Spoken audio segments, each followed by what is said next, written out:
नमस्कार। आकाशवाणी से दोपहर समाचार के साथ मैं कनकलता।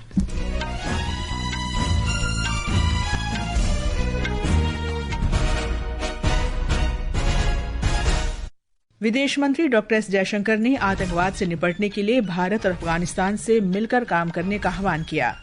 उन्होंने नई दिल्ली में अफगानिस्तान के विदेश मंत्री से बातचीत की। भारत ने काबुल में अपना दूतावास फिर से खोलने की घोषणा की। निर्वाचन आयोग ने बिहार विधानसभा चुनाव के पहले चरण के लिए अधिसूचना जारी की। एनडीए और महागठबंधन में सीट बंटवारे को लेकर गतिरोध जारी। रक्षा मंत्री राजनाथ सिंह ने ऑस्ट्रेलिया की कंपनियों को भारत में निवेश के लिए आमंत्रित किया। कहा, भारत संरचनात्मक सुधारों की परिवर्तनकारी यात्रा पर अग्रसर। अमेरिका ने पाकिस्तान को मध्यम दूरी की हवा से हवा में मार करने वाली नवनिर्मित मिसाइलों की आपूर्ति करने से इनकार किया। और नई दिल्ली में वेस्टइंडीज के खिलाफ भारत के शीर्ष बल्लेबाजों ने दूसरे क्रिकेट टेस्ट मैच में शानदार शुरुआत की।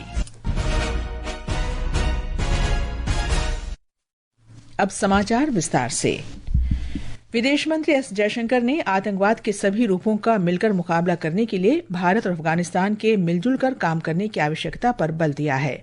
नई दिल्ली में अफगानिस्तान के विदेश मंत्री मौलवी अमीर खान मुत्तकी के साथ बैठक के दौरान अपने प्रारंभिक बयान में डॉक्टर जयशंकर ने कहा कि दोनों देश विकास और समृद्धि के लिए समान प्रतिबद्धता रखते हैं। We have a shared interest in boosting trade and commerce. व्यापार और वाणिज्य को बढ़ावा देने में हमारी साझा रुचि है और मुझे काबुल और नई दिल्ली के बीच अतिरिक्त उड़ानों की शुरुआत पर खुशी है। हमारे शैक्षिक और क्षमता निर्माण कार्यक्रमों से अफगानिस्तान के युवा लाभान्वित हुए हैं। हम वहाँ के छात्रों के लिए भारतीय विश्वविद्यालयों में अध्ययन के अवसरों का और विस्तार करेंगे। खेल के क्षेत्र में भी हमारे दीर्घ प्रभावित करने वाला है। अफगान क्रिकेट के लिए अपना समर्थन और बढ़ाने में हमें खुशी हो रही है। India is glad to deepen its support for Afghan cricket. Shri Jaishankar ने कहा कि अफगानिस्तान आपसी सम्मान, व्यापार और लोगों के बीच परस्पर रिश्तों पर आधारित संबंध चाहता है। As a contiguous neighbor and a well-wisher of the Afghan people, एक निकटवर्ती पड़ोसी और अफगान लोगों के शुभचिंतक के रूप में भारत आपके विकास और प्रगति में गहरी रुचि रखता है। आज मैं पुनः पुष्टि करता हूं कि हमारी दीर्घकालिक साझेदारी, जिसके तहत अफगानिस्तान में कई भारतीय परियोजनाएं चल रही हैं, मजबूत बनी हुई है। हम पूरी हो चुकी परियोजनाओं के रखरखाव और मरम्मत के साथ साथ उन अन्य परियोजनाओं को पूरा करने के उपायों पर भी चर्चा कर सकते हैं, जिनके लिए हम पहले ही प्रतिबद्ध हैं। इसके अलावा हमारी टीमें अफगानिस्तान की अन्य विकास प्राथमिकताओं पर भी चर्चा कर सकती हैं। other development priorities of Afghanistan can be discussed by our teams. Shri Jaishankar ने कहा कि भारत काबुल में अपना दूतावास फिर से खोलेगा। उन्होंने कहा कि भारत 6 नई परियोजनाओं के लिए सद्भावना स्वरूप 20 एम्बुलेंस उपहार में देने के लिए प्रतिबद्ध है। उन्होंने कहा कि भारत अफगानिस्तान के अस्पतालों को एमआरआई तथा सीटी स्कैन मशीनें और टीकाकरण के लिए टीके भी उपलब्ध कराएगा। इस अवसर पर अफगानिस्तान के विदेश मंत्री ने कहा कि उनका देश किसी भी ताकत को अफगानिस्तान की जमीन का इस्तेमाल दूसरे देशों के खिलाफ करने या उन्हें धमकाने की इजाजत नहीं देगा। अमीर खान मुत्तकी ने कहा कि अफगानिस्तान ने कभी भी भारत के खिलाफ बयानबाजी नहीं की है और हमेशा भारत के साथ अच्छे संबंधों को महत्व दिया है।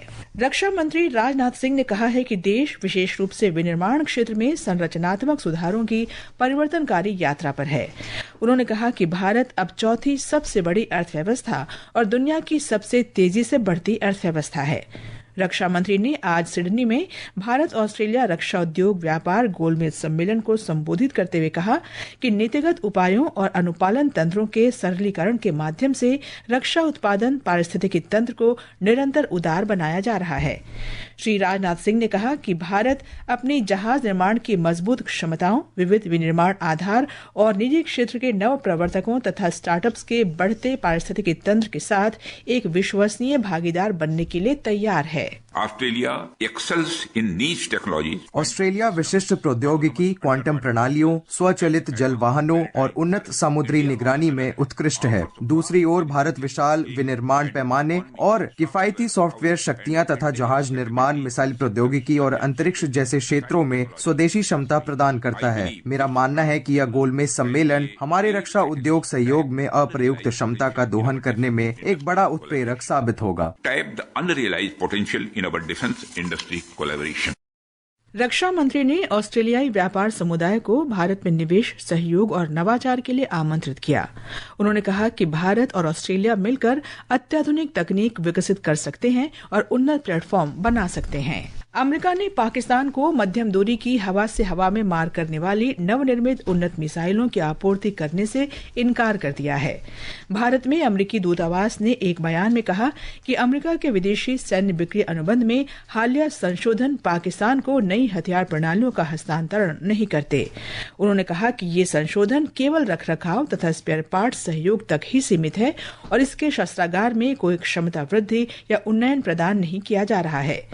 ये स्पष्टीकरण उन खबरों के मद्देनजर आया है जिनमें बताया गया था कि पाकिस्तान को नवनिर्मित मिसाइलों के प्राप्तकर्ता के रूप में जोड़ा गया है।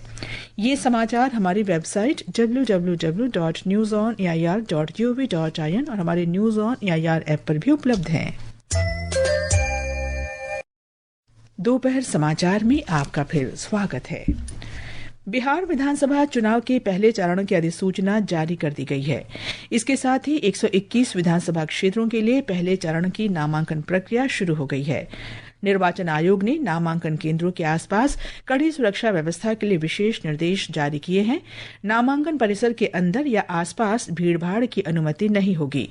उम्मीदवार इस महीने की 17 तारीख तक नामांकन पत्र दाखिल कर सकते हैं।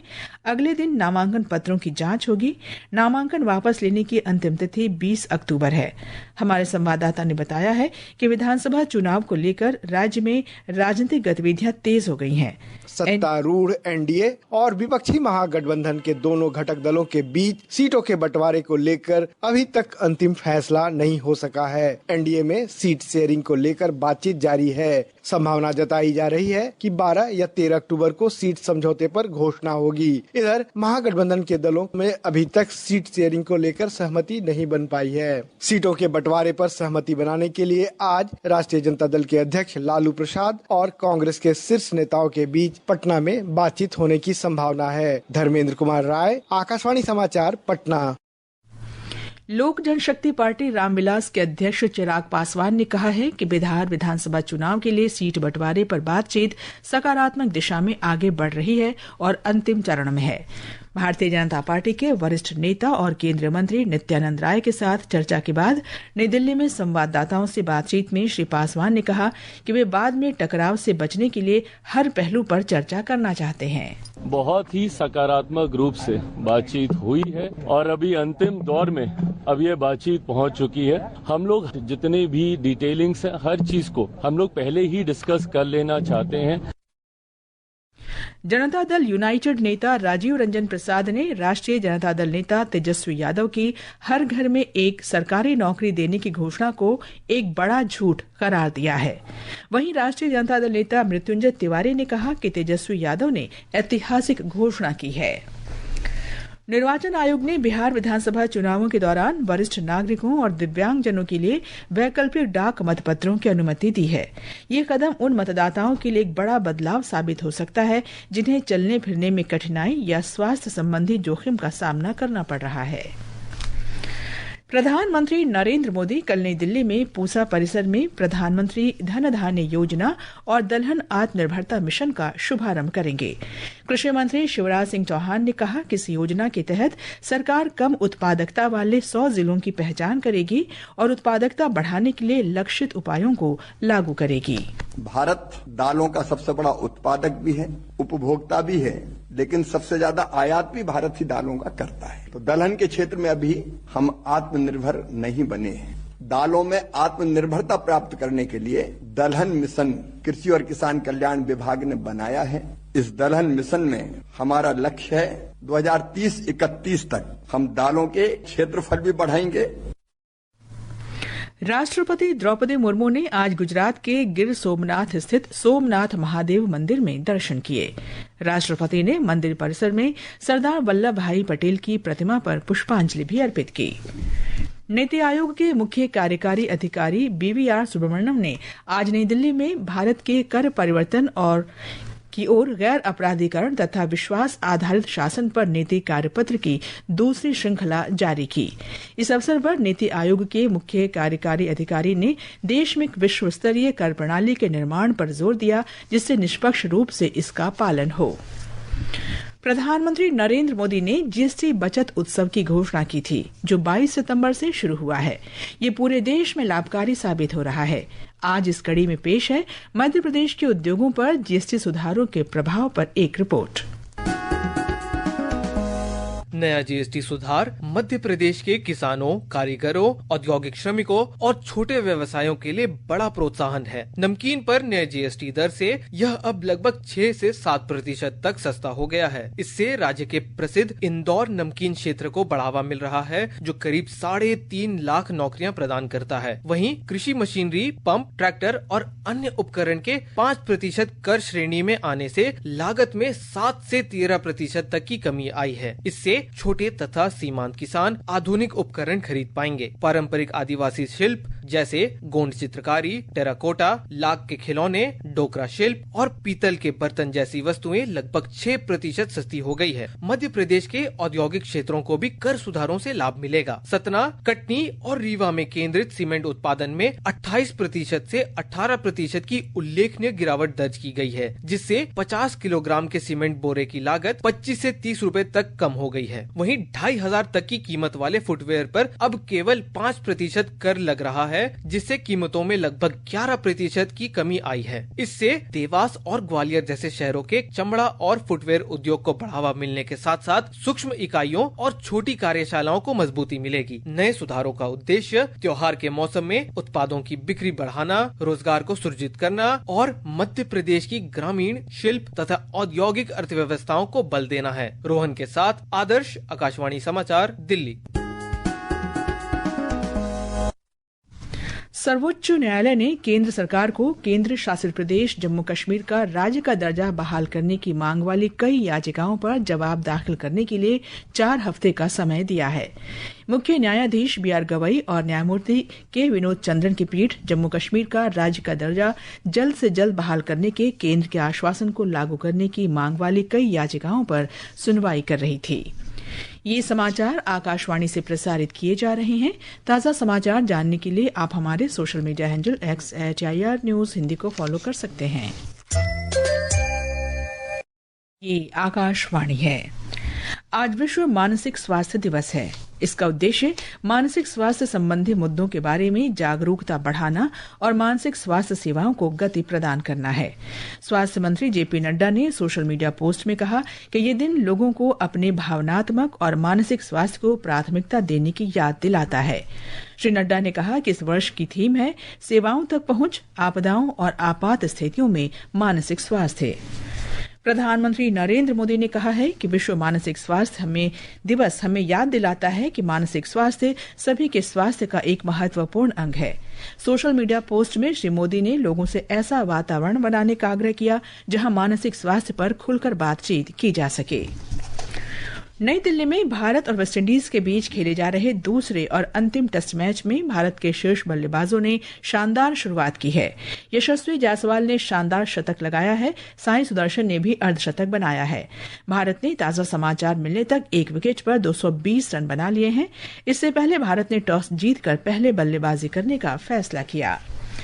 मौसम विभाग ने आज आंध्र प्रदेश, असम, मेघालय, नागालैंड, मणिपुर, मिजोरम और त्रिपुरा में अलग अलग स्थानों पर मूसलाधार बारिश का अनुमान व्यक्त किया है।